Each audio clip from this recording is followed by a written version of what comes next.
স্বৰচিত কবিতাৰ শিৰোনাম মথাউৰি।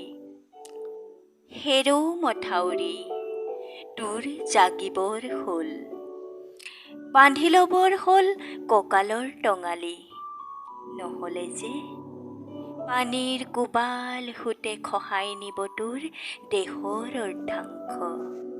নাম হ'ব যাৰ গৰাখহনীয়া।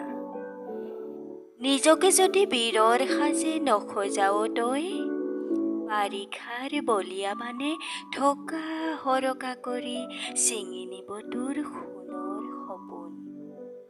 আৰু তেতিয়াই আমিও হৈ পৰিম দিশহাৰা, কাৰণ বানৰ কৰাল গ্ৰাসত উটি ভাহি যাব আমাৰ টুকুৰা বজা।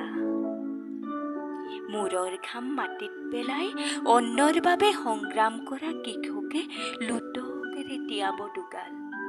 চৌদিশে মুখৰিত হ'ব বন্যাৰ্তৰ হাহাকাৰ।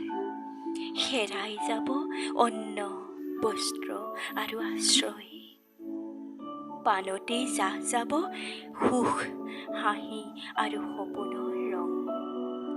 ওলাই পাছিয়ে নধৰা তোৰ দুখৰ বোজা। এই যে নিৰ্বাচনবোৰ আহে আৰু যায়, মুখত বিৰিঙাই মাথোন এমুকুৰা হাঁহি। ৰাখি যায় ন ন পদচিহ্নৰ ভাঁজ। ভৰসা নকৰিবি তই সিহঁতৰ প্ৰতিশ্ৰুতি। কৰ্মব্যস্ততাৰ মাজত সিহঁতবোৰে পাহৰি যায় তোক পিন্ধাম বুলি কোৱা ৯ সাজযোৰৰ কথা। সেয়েহে কৈছোঁ তোক মাৰ বান্ধি থিয় হ'বৰ হ'ল, হেৰৌ মথাউৰি তোৰ জাগিবৰ হ'ল।